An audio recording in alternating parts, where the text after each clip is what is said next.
কি হবে বাংলাদেশের অন্তর্বর্তী সরকার যদি ব্যর্থ হয়? আসসালামু আলাইকুম। সাম্প্রতিক ঘটনাবলী থেকে অনেকেই অনুমান করছেন দেশে অস্থিরতা সৃষ্টির চেষ্টা চলছে।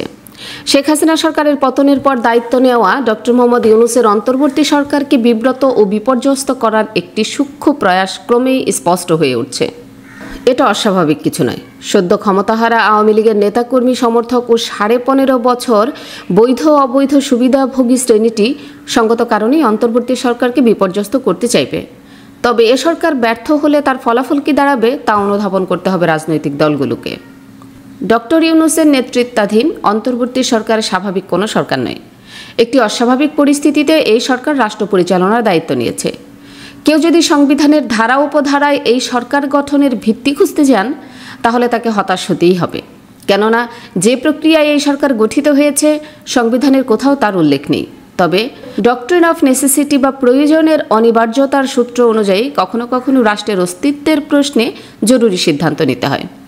আমাদের সুপ্রিম কোর্ট সে সিদ্ধান্তই দিয়েছেন।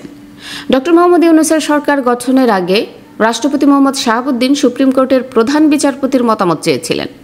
মাননীয় প্রধান বিচারপতি সাংবিধানিক শূন্যতা রোধ কল্পে অন্তর্বর্তী একটি সরকার গঠনের পক্ষে অভিমত দিয়েছেন। সুতরাং এই সরকারের আইনি ভিত্তি বলতে সুপ্রিম কোর্টের ওই রেফারেন্স, আর দ্বিতীয় ভিত্তি হল জনসাধারণ, যারা সর্বাত্মক সমর্থন দিয়ে 5 আগস্টের ছাত্র জনতার গণ অভ্যুত্থানের জন্ম দিয়েছেন। এটা তো স্বীকার করতেই হবে যে একটি সরকারের বিরুদ্ধে এমন সর্বাত্মক গণ অভ্যুত্থান আমাদের দেশে খুব একটা হয়নি। পাকিস্তান আমলে 1969 সালে স্বৈরশাসক আইয়ুব খানের বিরুদ্ধে কিংবা স্বাধীনতা উত্তর বাংলাদেশের 1990 সালে আরেক স্বৈরশাসক এরশাদের বিরুদ্ধে সংগঠিত গণ অভ্যুত্থানের সঙ্গে শেখ হাসিনা সরকারের বিরুদ্ধে এবছর 5 আগস্ট সংগঠিত গণ অভ্যুত্থানের রয়েছে বিরাট পার্থক্য। ওই দুটি গণ অভ্যুত্থানেও ব্যাপকভাবে জনগণের সমর্থন ছিল, এটা ঠিক। তবে এবার যেভাবে সর্বস্তরের মানুষ রাজপথে নেমে এসেছিল তেমনটি আগে কখনো দেখা যায়নি। আগের দুটি গণ আন্দোলন বা গণ অভ্যুত্থানে ব্যাপক জনসমর্থন থাকলেও এবার ছাত্র, যুবক ছাড়াও বিভিন্ন পেশাজীবী, নিরীহ ক্ষুদ্র দোকানদার, রিক্সা চালক, এমনকি সাধারণ গৃহবধূরা পর্যন্ত রাজপথে নেমে এসেছিলেন। আর এই গণ অভ্যুত্থানই অন্তর্বর্তী সরকারের ভিত্তিভূমি। সুতরাং যারা বলার চেষ্টা করছেন এই সরকারের কোনো ভিত্তি নেই, তারা ভ্রান্তিবিলাসে ভুগছেন। একটি বিষয় সচেতন ব্যক্তিদের দৃষ্টিগোচর হয়েছে। অন্তর্বর্তী সরকার দায়িত্ব নেওয়ার পর হঠাৎ করেই দেশে বিভিন্ন পেশাজীবী শ্রেণী নানান ধরনের দাবি দাওয়া নিয়ে মিছিল, সমাবেশ, অবস্থান, ধর্মঘট, বিক্ষোভ প্রদর্শন ইত্যাদি বেড়ে গেছে। সবচেয়ে অবাক করা কাণ্ড হলো, যেসব দাবি নিয়ে সংশ্লিষ্টরা মাঠ গরম করার চেষ্টা করেছে, বিগত 15 বছরে তারা সেগুলো নিয়ে একটি হাঁচিকাশি পর্যন্ত দেয়নি। অথচ অন্তর্বর্তী সরকার দায়িত্ব নেওয়ার পরপরই তাদের দাবি আদায়ের চেতনা জেগে উঠল। সঙ্গত কারণেই প্রশ্ন উঠছে, বাস্তবিকই কি তারা দাবি আদায় করতে চায়, নাকি এ সরকারকে বিব্রত বিপর্যস্ত করাই আসল লক্ষ্য? আনসার থেকে শুরু করে ব্যাটারি চালিত অটোরিকশা চালক, ডাক্তার, নার্স, শিক্ষক, কে নেই দাবি আদায়ের আন্দোলনে? এরই মধ্যে গত সরকারের আমলে যোগ্যতা থাকা সত্ত্বেও যেসব কর্মকর্তা বঞ্চিত হয়েছেন, তাদের মধ্য থেকে জেলা প্রশাসক নিয়োগ দেওয়ার উদ্যোগ নিলেও শুরু হয় হট্টগোল। তারা সচিবালয়ে বিক্ষোভ পর্যন্ত করেন। সবাই ডিসি হবেন, এমন একটি মনোভাব লক্ষ্য করা গেছে তাদের মধ্যে। অথচ যখন তাদের বঞ্চিত করা হয়েছিল তখন তারা টু শব্দটি করার সাহস পাননি। এই যে সুযোগ পেলেই মাথাচাড়া দেওয়ার প্রবণতা, এটা আমাদের জাতীয় চরিত্রের অন্যতম একটি বৈশিষ্ট্য। অন্যদিকে ঘটে গেছে এক অভাবনীয় ঘটনা।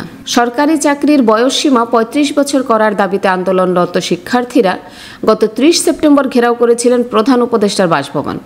উশৃঙ্খল শিক্ষার্থীদের নিরস্ত করতে পুলিশকে শেষ পর্যন্ত কাঁদনে গ্যাস নিক্ষেপ করতে হয়েছে। সংঘর্ষে বেশ কয়েকজন আহতও হয়েছেন।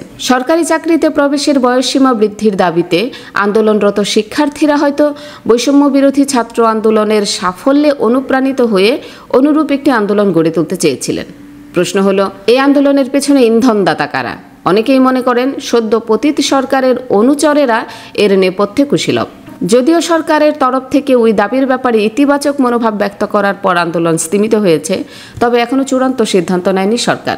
সুতরাং সরকারি চাকরিতে প্রবেশের বয়সসীমা বৃদ্ধি সহ নানা বিষয়ে যারা আন্দোলন করেছেন তাদের উচিত ধৈর্য ধারণ করা। ডক্টর মোহাম্মদ ইউনূসের সরকার একটি অস্থায়ী সরকার।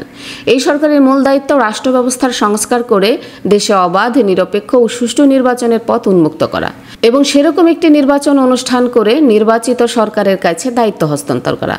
আনসারদের সমস্যার সমাধান কিংবা সরকারি চাকরিতে প্রবেশের বয়সসীমা ৩৫ বছর করার দায়িত্ব এই সরকারের নয়। এ ধরনের গুরুত্বপূর্ণ রাষ্ট্রীয় সিদ্ধান্ত একটি নির্বাচিত সরকারের নেওয়াটাই যৌক্তিক। অপরদিকে এক ধরনের অনাকাঙ্ক্ষিত রাজনৈতিক চাপও অন্তর্বর্তী সরকারকে বেশ বিব্রত অবস্থায় ফেলছে বলে প্রতীয়মান হচ্ছে।